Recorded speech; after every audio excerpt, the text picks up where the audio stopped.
You're listening to The Portfolio Composer, hosted by me, Dr. Garrett Hope, where business and creativity go hand in hand. Join us at theportfoliocomposer.com for news, talks, and workshops. This episode is brought to you by Dorico, the music notation software from Steinberg. Dorico Pro 3 is a major new version with game-changing advances in note input, notation, and engraving.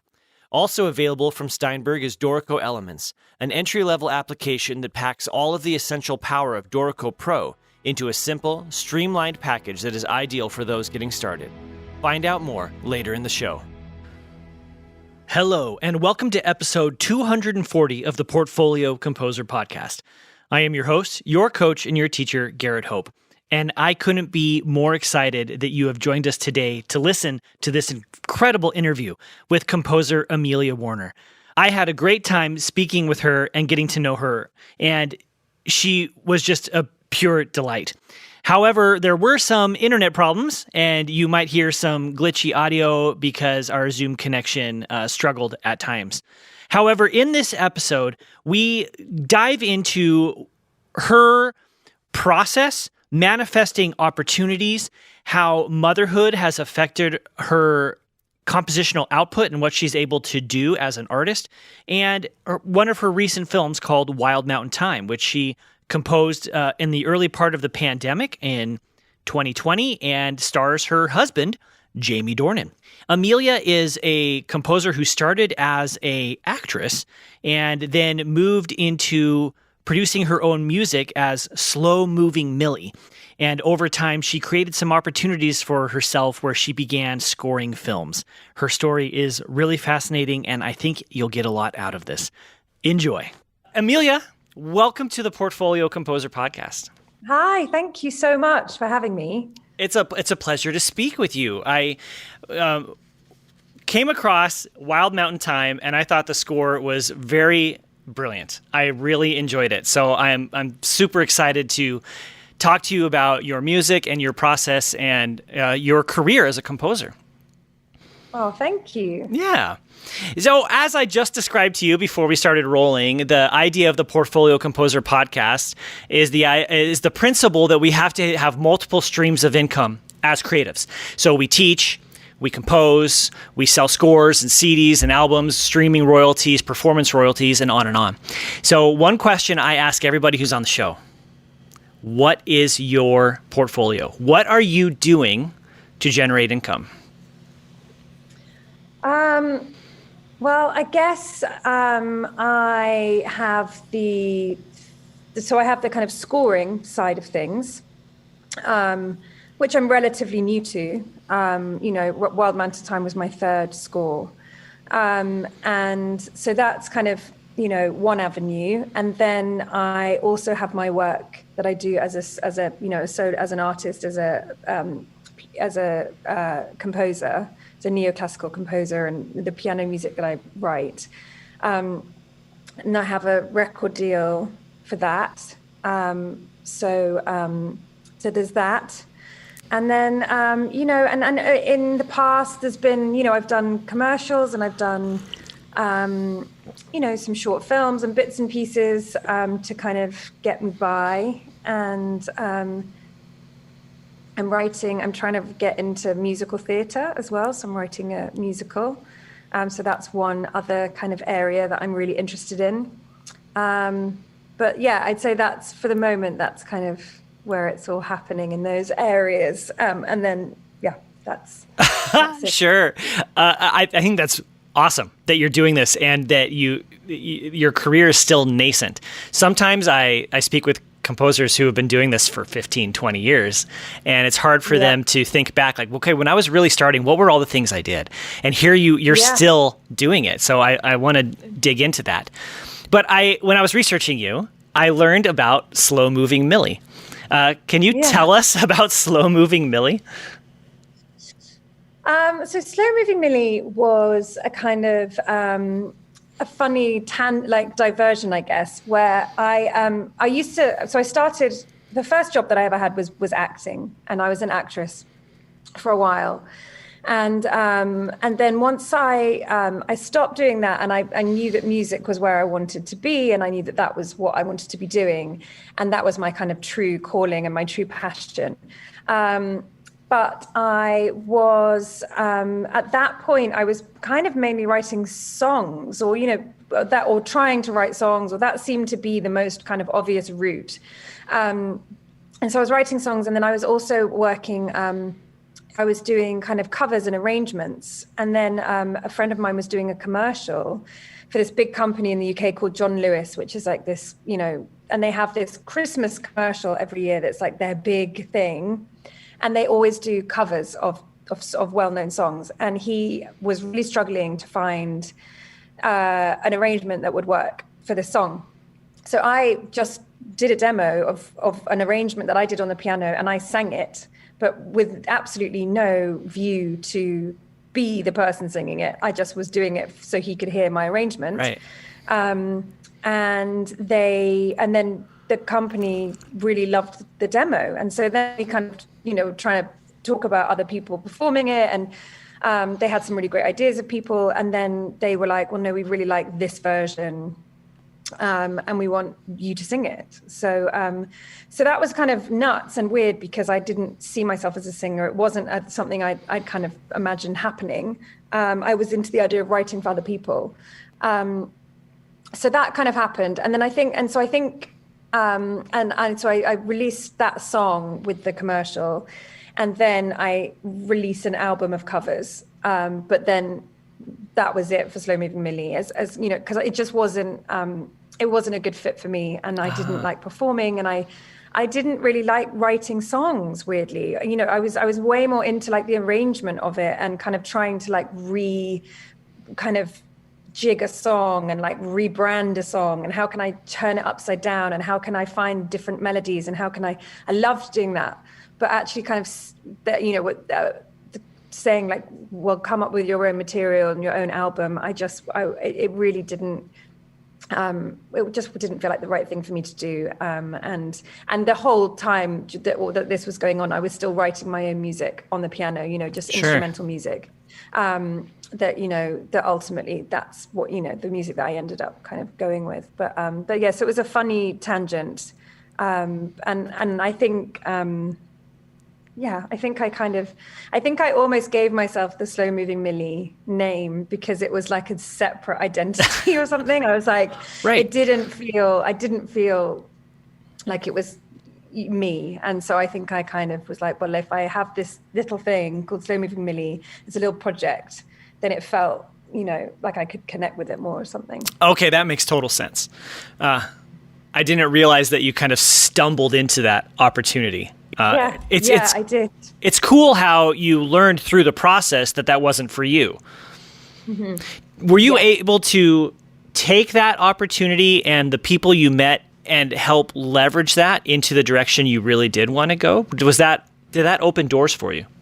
It did, yeah. And I was really lucky because I don't know if there'd be many record, A&E people or who would kind of be so patient, but luckily there was one in particular who I still work with now, and he was just incredibly kind and wanted to kind of get to the bottom of what it was I wanted to do.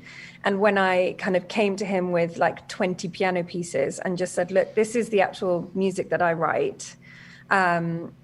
Do you have any interest in this? And he listened to it and he was like, yeah, amazing. Let's release some EPs. Let's get, and he was just incredibly supportive. And it meant that wasn't a total dead end. It meant that it could kind of continue into something else, which was really nice. Did that also help get you into scoring for picture? I know you've done commercials and things, but like your first film and those projects?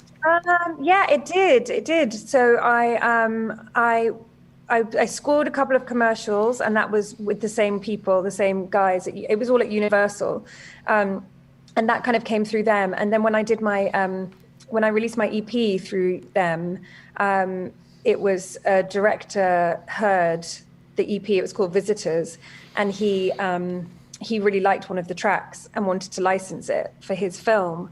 And then I met met up with him. And so that came from the EP. And then I kind of just I just said, well, who's writing the rest of the score? And no one was. And so I just kind of threw my hat in the ring and said, well, I can write more, and you don't have to just license the track. Like, right. I can just write you a whole score. So that's how that happened. So it seems like a combination of luck, but then you also saw the opportunities and you pursued them. Yeah, definitely. And I think that it always kind of comes down to that, doesn't it? Really? I think there's a huge amount of luck and chance, but then it's kind of taking those chances and taking those lucky moments and kind of jumping off and actually creating something from them. And, I think it's recognizing those moments and making the most of them when they happen. For sure.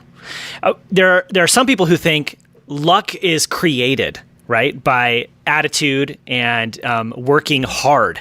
So in what ways do you think you created your own luck? You opened these own opportunities? Yeah, it's really interesting. I definitely feel like as I've got older, I really do believe that you make your own luck and that so much of it is mindset.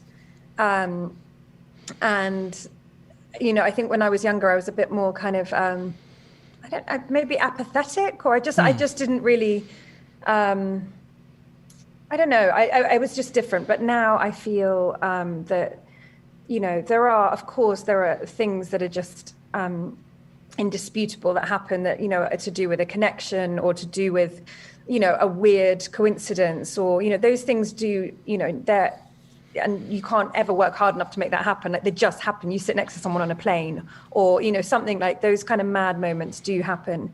But I do think if you, and without being too kind of woohoo about it all, I do believe in, in manifesting. And I think as soon as I could actually start picturing myself as a composer and kind of daydreaming about it and imagining it and seeing it. And I think that helped it actually unfold in reality. I think once I had those ideas in my head, it became easier to jump from that to reality. Whereas I think if you don't know what you want to do, if you don't have that kind of vision and that direction, I think it's really, really difficult for those chances to present themselves or for you to even see them because you haven't got clarity. But I think as soon as I think being really clear is really important. And in terms of luck and things coming your way, I think if you're like super clear about what it is that you want and not afraid to kind of have that in your mind, then I think that things start to kind of happen for you. That's been my experience too. Is really? Yeah. Once you start wrapping your head around what it is you want and you visualize it and you kind of live in that new future, then though you begin to see the possibilities to how to get there. Absolutely. And I really believe that. I work with a lot of composers who struggle to make that mindset switch. What worked for you? What was the self-talk that you went through? Do you know what? It was actually, I saw a life coach and it was about, it was just after I'd had my first baby and I kind of, was just doing the Slow Moving Millie. It wasn't fulfilling. I wasn't really clear on what I wanted. And I sat down with him and we talked. And I remember him saying to me, if you could do anything in the world, what would it be? And I was like, well, if I could do, and he was like, no ifs, no, if the world was like this, if this happened, if I lived here, if this changed, if I didn't just had a baby or, nothing. He said, if you could do anything in the world, what would it be? And I just said, I want to write music for film. And as soon as I said it, it was like this moment where he was like, that's it. And that's what you're going to do. And it was kind of having me actually admit for the first time out loud what it was that I wanted. And at that point, to me, that felt like the most pie in the sky, ridiculous thing I could have said. It was like, oh, I want to be an astronaut. Like, it felt so crazy. But then, once we started breaking it down and I just, I saw him for about 6 months or a year and, every month, and we just kind of made plans and we talked and he just changed the way that I thought about things. And I think he definitely just reconditioned me a bit into kind of self-belief and clarity and being clear. Oh, I think that's brilliant. Would you recommend that most people, I mean, we don't want to make a blanket statement, right? But would you recommend that most people talk to someone like a life coach to help get that clarity? I think there are some people who are just really clear in who they are, in what they want from a really young age. And that's amazing. And I know people like that. I've got friends like that. I've got colleagues like that who are just like, they know what they want. They know how to get there, and they'll kind of take all the right steps, and they'll follow the path. And they'll be, it's just really clear. Whereas I think if you're a bit more of I definitely just kind of meandered my way into things. And I'm a bit of a magpie. I'm kind of interested in this, and I'm interested in that, and then I'm interested in that. And I'm not the best at following through on things, or I certainly wasn't when I was younger. And I didn't have great focus. I was quite kind of scattered. And I also didn't have great belief in myself. So I think that, I think if you're somebody who's a bit like that, who lacks that focus or who lacks that self-belief, then I think it's probably good for anyone. I can't see why it would be a bad thing to go and talk to somebody about, and also the great thing about, the particular life coach that I saw is he was like really holistic in his approach. So actually for somebody who was really, really driven and really clear, he would probably say, what other parts of yourself are you not exploring? Right. What other sides of yourself are you shutting down by being like this? So I think I can't see why it would ever be a bad thing. Seems like a great coach. I've had several coaches that have made a huge difference in my life, and I coach other people too. Yeah, I really believe in it. Yeah. I think it's amazing. I think it's just having that outside perspective, having that wisdom, having somebody who can see where you're at and really say, well, look, you've got this, and this, and this is all happening. And because when you're in it, you can't really see often, can you? You don't know where you are. So I think it's really, I would definitely, I still see him, less, but I still do, because he's taught me so much. Yeah, every once in a while I'll call my coach, because we've gotten to a point in our relationship where I don't need to speak with her every week or every month, but every once in a while I need a tune-up, right? Like I get in my mind, and she helps me shine the light on the things like, why are you thinking that again? Turn that voice off. Yeah. Maybe this is related to mindset, but I think it's certainly related to a little bit of how you struggle to answer what you do because you're so busy being a mom. And I read online that your first film you got, and you were 8 months pregnant. Yeah. And I've interviewed many women, some of them new music, like New York style new music, capital N, capital M. And one woman in particular said, well, I chose not to have children because I wanted to have this career. And I think there's a way that people can have it all. And it's lopsided, right? It's unfair. But how have you done it? Well, it's weird because in some ways I did it backwards, and sometimes I feel, like I said, I didn't have that conversation and really decide, what it was that I wanted to spend my life doing until after I had my first child. And I kind of, my 20s, I just kind of dilly-dallied around. I didn't really use the time, and know what I want. And in some ways I get really frustrated because I think, oh my God, if I'd have had that time doing this 10 years ahead of where I am now, to build my career, to build up my, my work, and then I could have had babies, and then I could have carried on. Whereas I'm kind of doing it all literally at the same time. Like I had, my first film, I was 8 months pregnant. So I get frustrated because I just think, oh, you wasted all that time. But then on the other side of that coin, I have to think, well, for me, for my journey, having children was the thing. It was the catalyst. It was the thing that made me really kind of investigate what it was going to be that was going to make me happy, what I was going to do that was going to be fulfilling, what was worth being away from my children for, what did I want them to see their mum doing. I wanted to, I've got 3 girls.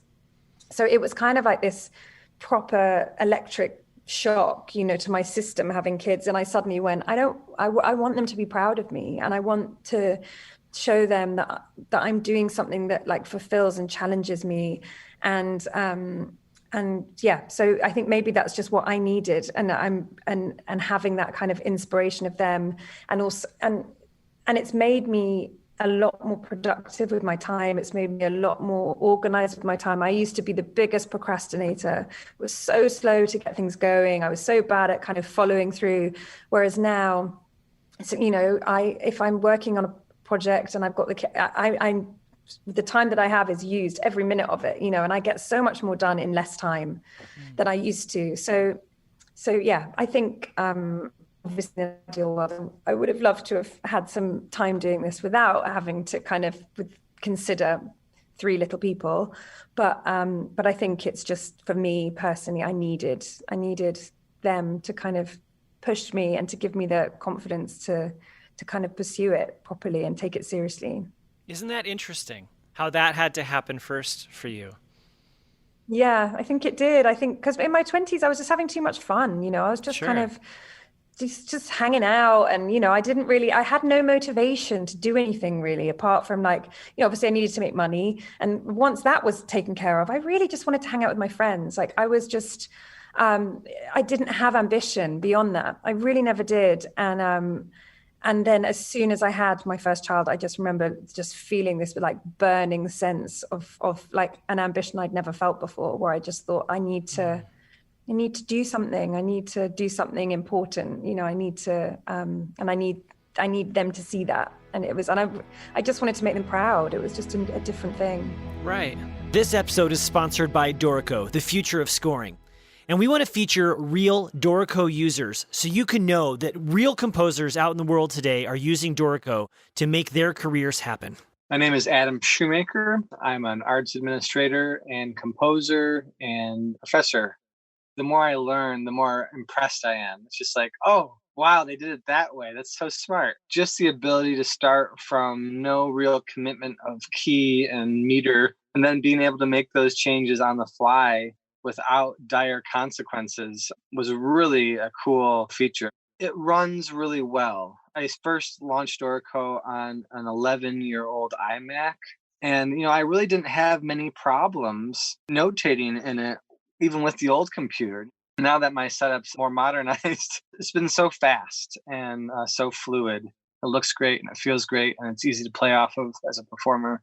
As a previous user of both of the mainstream notation softwares out there, I can highly recommend Dorico as a great solution for anybody entering the notation software world or looking to switch. Dorico just really took its time to figure out the best way to do things to service composers and arrangers and performers. It's really just the smarter way to notate your music, in my opinion. It's been a joy to use. Every time I'm trying to learn a new skill within Dorico, once I learn it, I'm like, oh, that was actually so much fun to learn. And I usually remember it and it sticks with me. And I feel like in the past, I've always been like, oh man, that was so cumbersome. But in Dorico, I have yet to run into something that I cannot do and not do easily. I feel supported by the software's capabilities. And also, the team too, the team behind Dorico, they're so attentive and helpful and ready to assist. They want to make this a great opportunity for everybody that's using it. And so I'm really pleased with the customer service behind the Dorico too. The kind folks at Dorico have set up a special web page so you can go and download a free 30-day trial copy of Dorico. So go and do that. I have been using the program and I'm absolutely in love with it. Go to www.steinberg.net/TPC. For the women who are listening to this interview right now and who may or may not see a future with a family, what would you say to them? How could you encourage them? Because they might feel torn or they might not have clarity, like you didn't have clarity in your 20s. Yeah. I mean, I think, I don't know what I would say because it's just so different for everybody. And I hate that whole having it all promise, and because you can have it all, but it just might look differently to how you think it should look, and your priorities might change, and you can't anticipate how you're going to feel as a mother and what kind of mother you're going to be. And, it's all so unknown. But I guess I just would say, like, if you want to be a mother, you must do that, and there will be a way, of working and having a career as well. And I do think that it's changing, and I think that it's only getting better. And I weirdly think that this kind of crazy pandemic in some ways has proven how we can all work remotely, how we can be really efficient and productive, and how, and hopefully now people's partners will be at home more because they can be more flexible, which means that, I do think that this will really help women structure their work, and men structure their kind of work differently and be more co-parents, as opposed to it being the assumption that the women will do the majority of it, which still largely exists as an assumption. So I think, the one positive thing, that I can think of right now is, that I think that people will kind of will become more true co-parents, and especially if it's two creatives or two people who can have that flexibility. I think that that's only going to help working women going forward. Yeah, I hope so. Yeah, I mean, I've got so many friends whose husbands would never ever like be home for bath time because they ever, and now they've had a year of basically being around, and they've kind of just gone back to work, but they don't do the same hours. They've changed, the working day was kind of designed men by men. So this is a chance to break with that and to say, actually, this doesn't work for us anymore. This doesn't work for two working parents, and we need to be more flexible, and people need to be able to work more from home or change, be in charge of their hours in a different way. Yeah. Well, I think you're right. Yeah. My wife and I work really hard to both be equally present, right? And it changes every day on what that means. It's not like these are your duties, these are my duties. It's this is, we're doing this together kind of thing. Yeah. Yeah. Well, that's the best way. And that's, that's what we kind of hope for, isn't it? Right. Let's talk about your latest film, Wild Mountain Thyme. Did you compose this in the early part of the pandemic? Was that like... Yeah.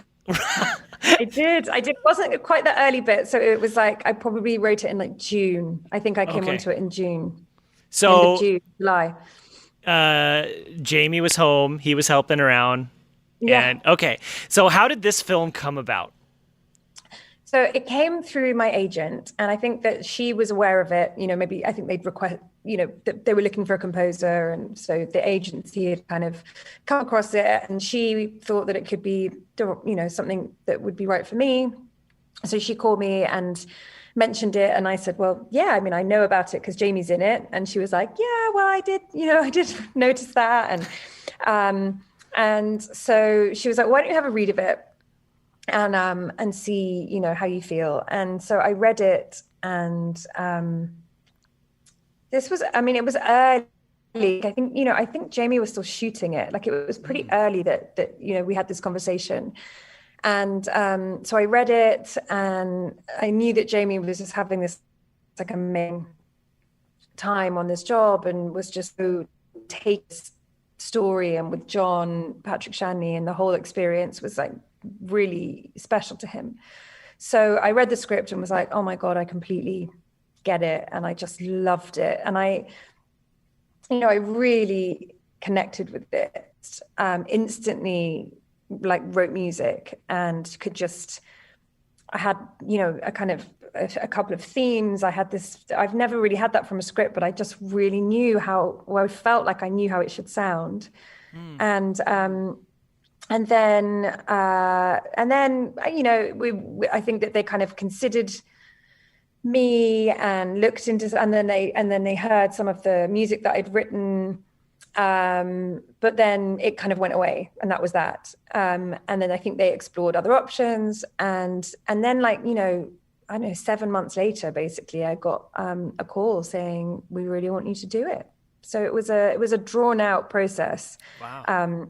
But actually, it was one of the themes that I'd written as a kind of demo, had stayed on the temp the whole time. Wow. And so I think that ultimately they were just like, okay, this is the music, and can you just write the rest? Can you keep going? Sure. So that's how it happened. What I appreciate about the score is it has an Irish feeling without relying on musical tropes. Right. It's not like you're just bagpipes and ceilidhs all over the place. I mean, those exist at certain parts of the film. Yeah. No, I'm glad you say that, because that was always my biggest fear, I think, with this film, was just kind of like honoring the Irish heritage and having Irish music and having trad music, but not going into a kind of cliche stereotype, thing. But that was a hard line. I found that quite difficult, I have to say. So the film is emotional. It's a love story with complications. Yeah. And your husband is the male lead. Did that play a role in how you approached conveying that emotional impact at all? I just don't, I'm curious if subconsciously that was there.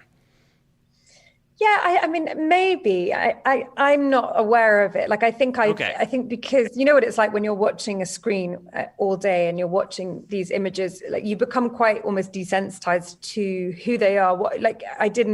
I very quickly forgot that I was watching Jamie or that I had any connection with him. Like, it was a weird, thing, because you're just, once you've watched it a few times, you're kind of, you're thinking about so many other things. But I mean, I'm sure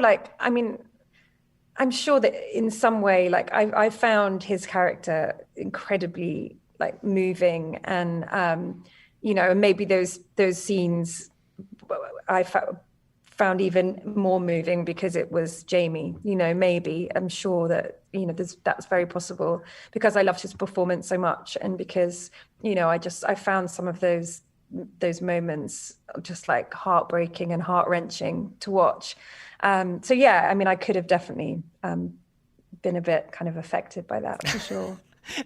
I know. Well, I didn't know what you were going to say, but I was curious. I was just, if I was in your position and composing a film that my wife was in, I would not be able to separate that, I don't think, as well as Oh, you would, though. You say that, but you would. I think, it's just one of those things that you just do. I think you do forget. I think you would too. You get in your process and you're writing music and telling a story, I guess. Yeah. I thought, because there's the scene where both he and Emily do that, the trad tune, they sing together. I was surprised by the quality of his voice. I enjoyed it very much. I know, he's got a great voice. Yeah. A really great voice. And Emily's got a beautiful voice as well. So they both were really impressive. It was great. It was really cool. Would you want to do other projects with your husband in the future? Is that something that is attractive to you, or if it happens, it happens? Yeah, I mean, if it happens, it happens. And I was really happy. It was really nice to inadvertently work together. I mean, I guess we didn't ever really get to work together in a proper way because obviously I come on much later. But sure. And it was a shame with this one as well, because it's not like we got to do any screenings together or go to any festivals together, or all of the stuff that maybe we could have done didn't happen this year because of everything. So I'd like to have that experience of being able to like watch a movie at a festival with him that he's in, that I've done the music for. That it was a really nice. It was nice, and it was nice. It was really nice for the kids because they just thought it was so funny, and they'd come into my office and they'd be like, "There's Daddy and there's Emily," and they loved it. I bet it was nice to kind of have this, connection and be like, "Oh yeah, Mummy and Daddy are working on the same thing," and I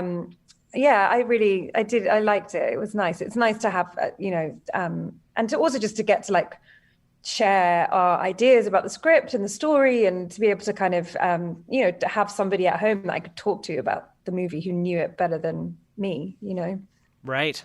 Yeah. Oh, well, he would know it very well. Yeah, exactly. And I could also say like, well, when you shot that, was it intended to be like this or like this? And he could kind of fill in some blanks for me. So it was also just quite handy. Oh, I hadn't even thought about that before. So I've scored a few independent films. I've never done a major feature like you have. But the role of the film composer is often to help the audience interpret what's happening. Yeah. And you had insight into not just the actor's mindset, but Jamie would have remembered the director's.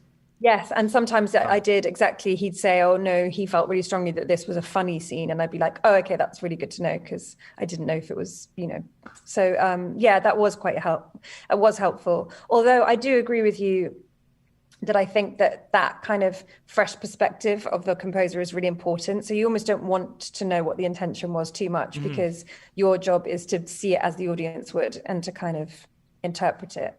Sure.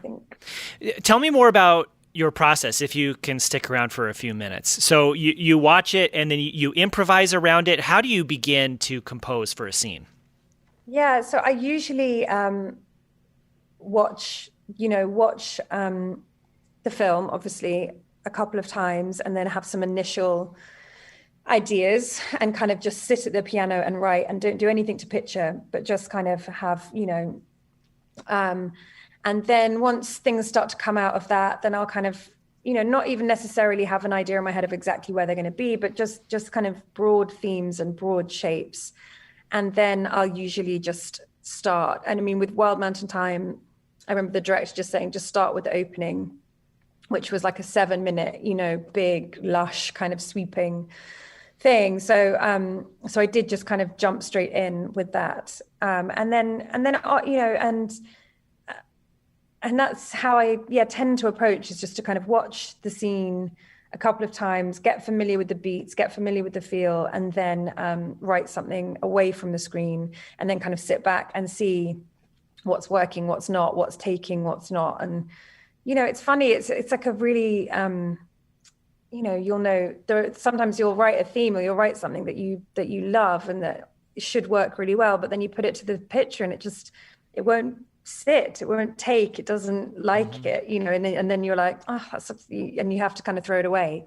And actually with Wild Mountain Thyme was really weird, because there was this one kind of theme that I wrote, and I thought that it would just be in this one cue, and it's I thought it was this very kind of sorrowful, sad piece, and it's the only piece that I wrote as a piano piece. And then I sent it to John, and he saw it, and he was like, "That's it," and that's the theme for the movie. And he and then I developed that theme into basically the main love theme of the film. But that was such a weird. I didn't write it with that in mind at all. I didn't think that was where that was going to go. But then him and the editor just started kind of trying it out on different moments in the film, and like kind of funny moments, and then also really sad moments. And the film loved it. The film kind of just worked. It was really interesting. And it was like, it was telling us what it wanted. It was like, okay. And even though I had other things that I'd written, they just didn't work in the same way. So that was a really interesting lesson. Sure. And that then eventually morphed into the song that Sinead O'Connor sang, right? Yeah, exactly. So it did. And I remember just John always saying with that theme, he just kept saying, follow it through, take it to the end, follow it through. This is a song. And I kept going, what do you mean? Like, I am following it through. And and I didn't, and it kind of developed. And then for the end of the film, it becomes this really big, sweeping, orchestral, romantic theme. But he just wouldn't let it go. He wouldn't let it go. And he kept saying, it's a song. And then he was right, and it was a song. So it was a really nice journey, that cue. It was a really lovely thing. That's a really cool story. That's what I think some aestheticians and philosophers call fittingness. In particular, I'm thinking of this old Yale professor named Nicholas Wolterstorff, who wrote this book called Art and Action. And I'm going to get kind of geeky here for a second. But he said art always takes a form and it serves a function. And when those things are congruent, his term was fittingness, right? Yeah. It's when everything is working the way it should to do whatever it's supposed to do. Yeah. And sometimes, like, I'm thinking in particular of some certain kind of horror films that have social commentary. But there's not a good fittingness because some people can't get past the fact it's a horror film, right? Mm-hmm. And even though the writer of the film might have really just wanting to make social commentary. Yeah. And that was an extreme example. But in your case, I think you found the fit where it just was.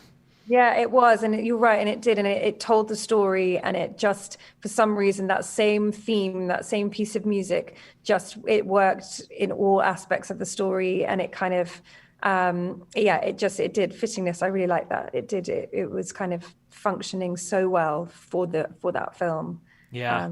Yeah. Now I have to watch it again. Well, let's wrap this up. And as we do, I want to come back to where we started, because this is a podcast about the business side of writing music. And I'm a big believer in action taking. It's great to learn and be inspired, but if we don't do anything, nothing happens. Mm-hmm. What is one action you could recommend to the listeners that they could implement today to help move their career forward? Well, so something that I did on Wild Mountain Thyme, which I think, really helped was, this is something, if you're kind of, I knew, because it was really early, I knew that they were going to listen to my music because they'd said, yeah, we'll look into Amelia, as we'll be looking into lots of people. And I remember just thinking, but I haven't written anything that's right yet, but I know I can. So I was like, I don't want them to listen to not that I don't want, of course I want them to listen to stuff I've done as well. But I just knew that they wouldn't find something that was going to be right for Wild Mountain Thyme in the stuff I'd written previously. So that's why I wrote music and demoed, a couple of themes, because I just thought when the time's right, when they're looking into me, I want them to hear something that's right. And because I just had the time to do that, because it was, I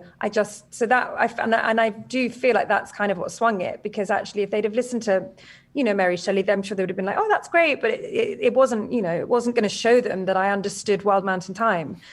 Hello. So that kind of, I think that was something that really paid off. So if you have time, and if you're in a place where you're being pitched for certain things, that your agent's going to be sending out, a reel. If you can write something specifically, then do it, because they can't, unless, I think people really do need to hear it, and it's, so that was definitely something that, I think I would do again. And, if I felt really strongly about a project and I had ideas, and I would just get them down, just write them, because also you can always use them for something else if you have to. That's right. And so I think that is a really good thing. That don't kind of just presume that people are going to go, oh, well, yeah, but she can write something like that. Just don't presume. Just, if you can, and you've got the time and you've got the resources, just show them and actually give them something that's like, this is what I think it should be.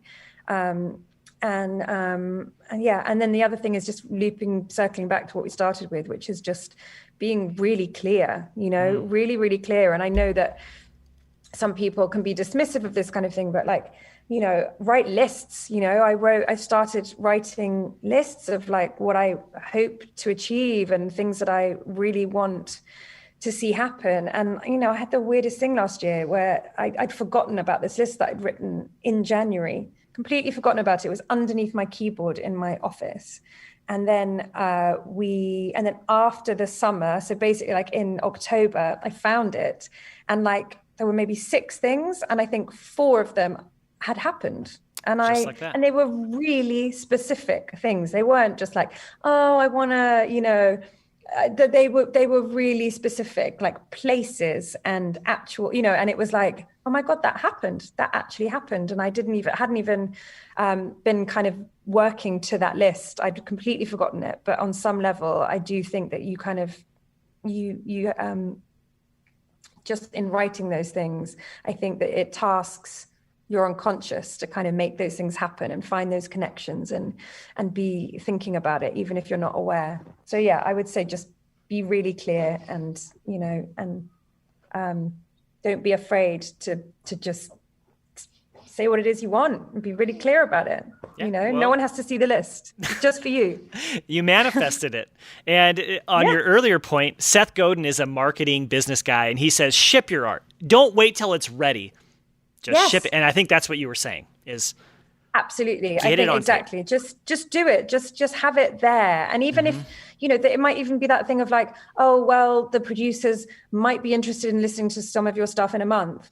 Have something that's perfect, ready to go. And they might not listen to it, and it might not happen. And, that's a shame. But one time it will happen, and you'll have the perfect thing for them to hear that puts you in the best position. And I think that's, if you can do that, just do it. I love it. Amelia, this has been a really fun conversation for me. Thank you for taking the time, and congratulations on all your work. I hope more good things come your way. Oh, thank you so much. I really appreciate that. And it's been really fun talking to you. Thanks. All right. Have a good evening. Okay, you too. Bye. Bye. Bye. Bye. This episode of The Portfolio Composer has been supported by Dorico 3, the most advanced music notation software ever created. Dorico is designed to save you time, and it gives you the tools you need to produce beautiful and readable scores fast, so you can spend less time fiddling with menus and rules and more time doing what you love, making music. Now you can take Steinberg's music notation and composition software with you wherever you go with Dorico for iPad. Whether you're a composer, arranger, instrumentalist, teacher, or student, Dorico is the ideal app for producing beautiful sheet music that you can share as a PDF or music XML or print directly to your AirPrint-enabled printer. Dorico for iPad is available now in the App Store, or learn more at www.dorico.com/iPad. You can also try the full version of Dorico out completely free of charge for 30 days by downloading the trial version from www.steinberg.net/TPC. Try it today.